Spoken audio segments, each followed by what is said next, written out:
Antes do mundo existir, antes do céu, da terra e até mesmo da luz, havia apenas o caos. Um oceano escuro, sem forma, sem som, sem direção. Os egípcios o chamavam de Nun, as águas infinitas, silenciosas, eternas. Mas será que é possível criar alguma coisa a partir do nada? É aqui que começa uma das histórias mais fascinantes da mitologia egípcia. A criação do mundo segundo Ra, o deus do sol, da ordem e da vida. Uma história que não só explica como o universo surgiu, mas também revela o papel da humanidade no grande plano cósmico. Segundo os antigos sacerdotes de Heliópolis, tudo começou com um único ser. Sozinho nas águas do Nun, ele surgiu espontaneamente, sem pai, sem mãe, sem forma definida no início. Ele era Ra, a consciência que despertou no meio do nada, trazendo consigo o poder da criação, da luz e da palavra. E foi com esse poder que ele decidiu pôr fim ao caos. Mas como exatamente isso aconteceu? Como Ra sozinho criou os deuses, a terra, o céu e até os seres humanos? Nos próximos minutos, você vai descobrir como os egípcios imaginavam o nascimento do mundo de forma leve, visual e encantadora. Uma verdadeira jornada através da mente divina de Ra, o Criador de tudo. Mas antes de seguir, já deixa o seu like, se inscreve no canal se ainda não é inscrito e comenta aqui embaixo. Você já tinha ouvido falar que, segundo os egípcios, o mundo começou com um Deus sozinho em meio ao caos? Conta pra gente nos comentários. Agora sim, vamos começar essa viagem ao início de tudo. No começo havia apenas o Nun. Imagine um oceano sem fim, nenhuma estrela no céu, nenhum chão sob os pés, nenhuma direção, apenas escuridão líquida, profunda e eterna. Para os antigos egípcios, esse era o estado original do universo. O caos absoluto, onde nada existia além da incerteza e da desordem. Mas mesmo dentro desse vazio, uma força começou a despertar. Um impulso silencioso que, sem aviso, se transformou em consciência. Foi ali, nas profundezas insondáveis do Nun, que algo extraordinário aconteceu. Ra surgiu. Ele não nasceu de pai nem de mãe. Não foi criado por outra divindade. Ra simplesmente passou a existir, brotando das águas como a primeira manifestação de ordem, luz e vontade. Os textos antigos dizem que ele se criou a si mesmo e logo tomou forma em um grande disco dourado, a representação do Sol. Sua presença iluminou o vazio, rompendo a escuridão primordial com o primeiro raio de luz. Com ele, nasceram os primeiros conceitos: o tempo, o espaço, a direção, a ordem. E mais importante, a possibilidade de criação. Ra estava só, mas dentro de si carregava o poder de gerar tudo: os deuses, o mundo e até os seres humanos. Ele era, ao mesmo tempo, criador e criação. Segundo os mitos, Ra também carregava outro poder essencial: o poder da palavra. Bastava que ele nomeasse algo, e aquilo passava a existir. O verbo para os egípcios não era apenas som, era a própria essência da criação. Falar era criar. Assim, ao despertar da inconsciência e tomar consciência de si mesmo, Ra iniciou seu grande projeto: dar forma ao mundo. Mas antes de moldar a terra, ele precisava de um ponto de partida. Algo sólido em meio ao oceano infinito de Nun. E foi então que Ra fez surgir a primeira elevação, um pequeno monte que emergiu das águas, a colina primordial que os egípcios chamavam de Ben-Ben.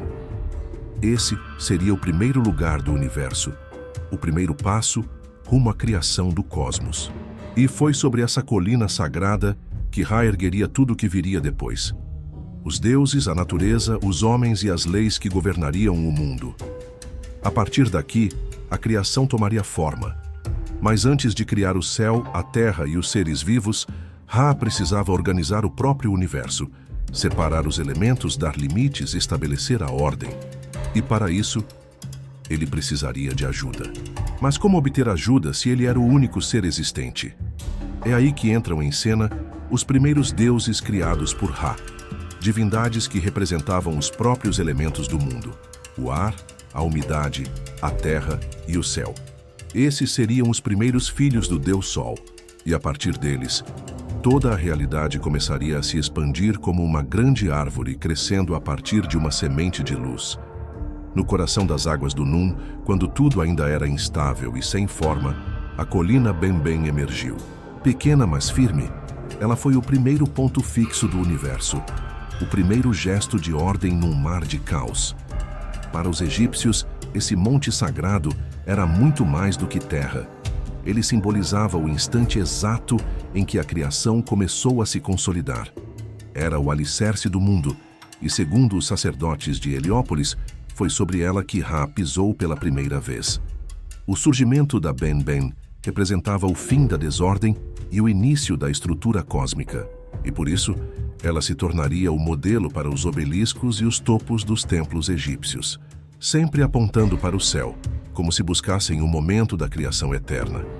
Mas Ra sabia que o universo precisava de mais do que uma base sólida. Era preciso haver equilíbrio, dualidade e fluxo. Assim, ali mesmo, sobre a colina primordial, ele realizou outro ato criador. Com sua força divina, Ra gerou os primeiros deuses: Shu, o deus do ar, e Tefnut, a deusa da umidade. Eles não nasceram como humanos ou animais. Eram forças puras, manifestações vivas dos elementos essenciais que dariam vida ao mundo. Shu era o sopro da vida, o espaço entre o céu e a terra. Ele era o ar em movimento, a leveza, a expansão. Já Tefnut representava a umidade, o vapor, o frescor que dá equilíbrio à secura. Com esses dois, Ra começou a separar os elementos e estabelecer os primeiros limites do universo. Mas essa criação não foi automática. Há mitos que dizem que após criar Shu e Tefnut, Ra os perdeu por um tempo. Preocupado com o desaparecimento dos filhos, ele enviou seu olho divino, uma manifestação viva de seu próprio poder, para procurá-los nas profundezas do Num. Quando finalmente foram encontrados e trazidos de volta, Ra ficou tão feliz que chorou de emoção. Suas lágrimas caíram sobre a terra, e dessas lágrimas nasceram os primeiros seres humanos. Essa conexão emocional entre Ra e seus filhos marca um ponto de virada na criação. Até então, tudo era força e intenção. Agora, surgia também o afeto, o sentimento. Isso mostrava que a criação não era apenas racional, ela também carregava emoção, cuidado e sentido. Com Shu e Tefnut ao seu lado, Ra pôde dar continuidade à obra. A criação estava em progresso e a ordem cada vez mais presente. No topo da Benben, cercado por ar e umidade, Ra contemplava sua obra crescente. A terra já existia, o céu se aproximava, mas ainda havia muito o que construir. Era necessário formar os pilares da existência, o chão sob os pés e o firmamento acima das cabeças. E foi assim que, a partir da união entre Shu e Tefnut, nasceriam Geb, o deus da terra, e Nut, a deusa do céu. Com eles, o universo ganharia altura, profundidade, cores e limites. Mas esse novo capítulo da criação traria também tensões e escolhas difíceis, porque para o céu existir separado da terra, algo precisaria ser sacrificado. O universo estava, pouco a pouco, ganhando forma.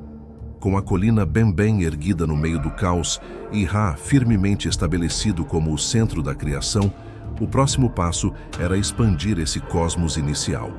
E para isso, Ra criou dois seres fundamentais, Shu e Tefnut. Eles foram os primeiros deuses nascidos da essência do próprio Ra. Não nasceram do corpo, mas do pensamento e do poder criador. Shu, o ar, foi criado a partir do sopro divino. Já Tefnut, a umidade, surgiu da saliva ou do fluido vital, dependendo da versão do mito de Ra. Mas por trás desses detalhes simbólicos havia uma ideia poderosa. O mundo não podia existir sem a dualidade. Para haver equilíbrio, era preciso haver dois: o seco e o úmido, o quente e o fresco, a expansão e a contenção. Shu era leve, invisível, presente em todos os lugares. Ele representava a respiração, o movimento do céu, o espaço entre as coisas. Tefnut, por outro lado, era densa, úmida, vital. representava a umidade que possibilita o crescimento, o suor, o orvalho que alimenta a vida. Juntos, eles formavam a base atmosférica do mundo, o ar que se respira e a umidade que nutre. E com isso, os elementos começaram a se organizar. Mas algo curioso aconteceu logo após o nascimento dos dois. Eles desapareceram. Os textos antigos dizem que Shu e Tefnut se perderam nas profundezas do Nun, mergulhando novamente no caos. Ra, então, sentiu algo que jamais havia sentido: a ausência. Pela primeira vez, algo estava fora de seu controle. Para recuperá-los, ele criou uma parte de si mesmo, o Olho de Ra, uma entidade viva, poderosa, feroz. Com aparência de leoa em algumas versões, o olho era uma extensão da própria vontade de Ra. Essa criatura foi enviada às profundezas do universo para trazer os filhos de volta. E quando finalmente os encontrou, retornou com eles triunfante. Ra, tomado de emoção, chorou. Suas lágrimas, ao cair sobre a colina primordial, se misturaram à terra, e desse gesto nasceram os primeiros seres humanos. Aqui, a criação dá um salto simbólico. O que antes era apenas divino, agora se conecta com o humano. Pela primeira vez, os sentimentos entram na criação do mundo. Emoções como perda, saudade, alegria e amor fazem parte do processo. A volta de Shu e Tefnut também marca o início de uma nova geração divina. Unidos como casal, eles dariam origem a dois novos deuses, Geb, a terra, e Nut, o céu. Com o nascimento de Geb e Nut, o universo ganharia forma vertical. O que estava solto e sem limites começaria a ser separado em alto e baixo, acima e abaixo, céu e chão. Mas havia um problema. Geb e Nut se amavam profundamente e estavam grudados, entrelaçados, impedindo a existência de espaço entre o céu e a terra. O mundo, então, ainda não podia ser habitado. E foi aí que Ra, mais uma vez, precisou intervir. Ele ordenou que Shu, o ar, se colocasse entre os dois. Com os braços erguidos, Shu separou Nut de Geb, empurrando o céu para cima e fixando a terra abaixo. A partir desse gesto, o mundo como conhecemos começou a existir. E com ele surgiram os ciclos, as estações, o dia e a noite. Tudo estava pronto para a próxima etapa da criação, o surgimento do espaço habitável. E muito em breve, a expansão da vida. Com Shu de pé entre eles, sustentando o firmamento com os braços estendidos, o universo finalmente começou a ganhar dimensão. Acima estava Nut, a deusa do céu, com o corpo arqueado, coberto de estrelas. Abaixo repousava Geb, o deus da terra, deitado, com o corpo repleto de montanhas, rios e vegetação. Essa separação era mais do que simbólica. Ela era fundamental para o equilíbrio cósmico. Antes disso, Geb e Nut estavam entrelaçados em um abraço eterno, e o mundo simplesmente não podia existir. Não havia espaço para a luz, para o tempo, para a vida. Tudo era comprimido num só corpo de amor e união. Mas Ra, o grande Criador, entendeu que a ordem só seria possível com limites bem definidos. Por isso, ordenou a Shu que empurrasse Nut para o alto, separando-a de Geb e sustentando esse vazio essencial entre os dois. Esse gesto definiu não só o espaço físico do mundo, mas também a arquitetura espiritual do universo egípcio. A partir dessa separação, o céu passou a abrigar os astros, o curso do sol e o caminho das estrelas. Nut, com seu corpo brilhante, passou a engolir o sol todas as noites e a dar à luz um novo sol todas as manhãs, simbolizando o renascimento eterno, o ciclo da vida e da morte. Já Geb, a terra fértil, se tornaria o berço da humanidade. Era sobre seu corpo que os rios corriam, as plantas cresciam, os animais viviam e os humanos construíam suas cidades.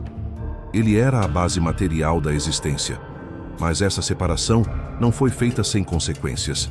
Geb e Nut, mesmo distantes, nunca deixaram de amar um ao outro. E seu desejo de união ainda ecoava pelo mundo. Dessa saudade nasceram os ventos, os trovões e até os terremotos, que os egípcios viam como tentativas frustradas dos dois amantes de se tocarem novamente. Apesar disso, a ordem foi mantida, e com ela vieram os filhos de Geb e Nut, que formariam a geração mais conhecida dos deuses egípcios: Osíris, Ísis, Sete e Néftis. Cada um desses filhos teria um papel fundamental nas histórias futuras: justiça, magia, conflito, proteção. Elementos humanos refletidos nas ações divinas. Com Geb e Nut separados e seus filhos nascidos, o cosmos já estava bem estruturado. O céu, a terra, o ar e a umidade estavam em seus lugares. Os ciclos da natureza começaram a funcionar, e a ordem divina, Yamaat, estava estabelecida.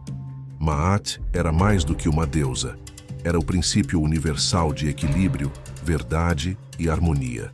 E tudo que existia, de uma estrela no céu a uma planta brotando na terra, deveria seguir esse princípio, inclusive os seres humanos.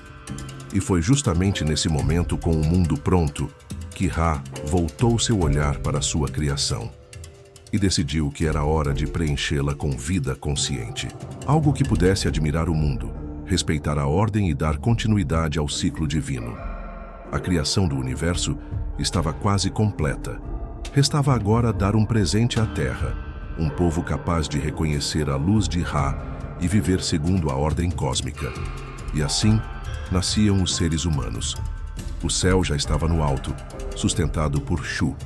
A terra repousava firme sob os pés, com rios, plantas e montanhas moldando seus contornos. Os ciclos do dia e da noite já corriam de forma constante, e os deuses tinham seus lugares definidos.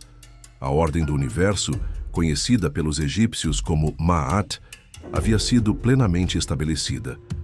Mas ainda faltava algo essencial: alguém para testemunhar e manter essa ordem. Foi então que Ra, ao contemplar sua grandiosa criação, se emocionou. Seus olhos observaram o equilíbrio perfeito entre os elementos, o movimento das estrelas, a beleza do céu e da terra. E ele chorou. Sim, o Deus do Sol chorou.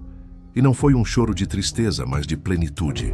Cada lágrima que caiu de seus olhos encontrou o solo de Geb, e onde essas gotas tocaram a terra, a vida humana brotou. Essa é uma das passagens mais poéticas da mitologia egípcia. A humanidade não foi moldada do barro ou soprada em vida. Ela nasceu do sentimento divino, da emoção de um Deus criador ao ver seu mundo tomar forma. Os egípcios viam isso como um gesto íntimo entre Ra e sua criação. O ser humano, portanto, não era apenas parte do mundo físico. Ele era um reflexo direto da consciência e da emoção de Ra. Mas com esse presente veio também uma responsabilidade sagrada. Aos humanos foi dado o papel de zelar pela Maat, ou seja, preservar a ordem cósmica através de ações corretas, rituais, respeito às leis divinas e harmonia com a natureza. A humanidade era, ao mesmo tempo, criatura e guardiã da criação. Para os egípcios, isso se refletia em tudo. No modo como construíam suas cidades, como respeitavam o ciclo do Nilo, como tratavam a morte e como se relacionavam com os deuses. O papel humano no mundo egípcio era viver em equilíbrio, sem exageros, sem destruição gratuita, sem quebrar a ordem universal. Não por medo dos deuses, mas por respeito ao ciclo que mantinha tudo funcionando. Além disso, os humanos também tinham acesso ao poder da palavra criadora, herdada simbolicamente de Ra. Os egípcios acreditavam que palavras tinham força, que o que era dito podia moldar realidades. Daí o poder dos feitiços, hinos, orações e inscrições. Falar era honrar a criação e também influenciar o mundo. Outro ponto marcante é que os seres humanos, embora feitos de lágrimas divinas, não eram deuses. Eram mortais. Eram finitos. Mas isso não diminuía seu valor. Pelo contrário, mostrava que cada vida era uma oportunidade única de colaborar com a ordem cósmica. E quando morriam, os humanos eram julgados pela deusa Maat. Suas ações seriam pesadas diante de uma pena, símbolo da verdade e da justiça. Se vivessem com equilíbrio, ganhavam acesso à vida eterna no mundo dos justos. Ou seja, até na morte, o ser humano mantinha seu papel dentro da grande engrenagem cósmica criada por Ra. A criação da humanidade, portanto, não foi um simples ato divino. Foi uma extensão do sentimento, do pensamento e da ordem de Ra. Um presente para o mundo e também uma missão. E agora que os humanos andavam sobre a terra, olhavam para o céu e viviam entre os ciclos, Ra pôde contemplar sua obra completa. Mas como todo criador, ele também sabia que o equilíbrio precisava ser protegido constantemente. Por isso, ele não deixou o universo à própria sorte. Criou símbolos de vigilância, justiça e proteção. E entre eles, nenhum era mais poderoso que o olho de Ra. A criação estava completa. O céu brilhava, a terra florescia, e os humanos caminhavam sob a luz do sol. Mas manter essa ordem exigia mais do que apenas vontade divina. O universo, mesmo estruturado, ainda era vulnerável às forças do caos. Ra sabia disso, e por isso, ele criou uma extensão de si mesmo. Uma entidade poderosa que pudesse observar, agir e corrigir qualquer ameaça a Ma'at. Essa força viva era chamada de Olho de Ra. O Olho de Ra não era apenas um símbolo místico. Ele era real dentro do mito. Uma manifestação consciente da vontade e da justiça do Deus Sol. Tinha forma, personalidade e, muitas vezes, aparência feminina. Em várias versões, o olho se manifesta como uma deusa, como Sekhmet, a leoa vingativa, ou Hathor, a protetora amorosa. Essa dualidade mostrava que o olho podia ser tanto criação quanto destruição. Ele observava os homens, os julgava e, quando necessário, agia com força. Era um lembrete de que Ra, embora criador, também era guardião da ordem. Em uma das histórias mais conhecidas, os humanos se voltam contra Ma'at e começam a viver em desrespeito às leis divinas. Ra, então, envia o olho, na forma da deusa Sekhmet, para punir a humanidade. O castigo foi tão severo que por pouco a raça humana não foi completamente destruída.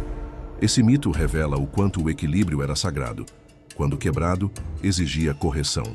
Mas também mostra o lado emocional de Ra, que se arrepende da severidade e decide preservar os humanos restantes, acalmando Sekhmet e transformando-a em Hathor, a deusa da alegria.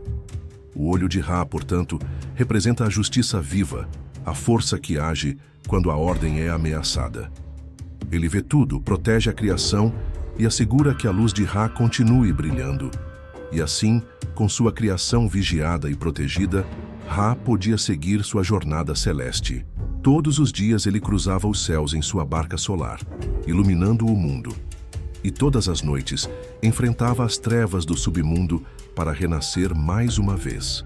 Com a criação protegida pelo olho de Ra e a humanidade ocupando seu lugar na ordem cósmica, o próprio Deus Sol assumiu a tarefa mais importante: manter o ciclo da luz e das trevas. Todos os dias, Ra cruzava os céus a bordo de sua barca solar, também chamada de Barca de Milhões de Anos.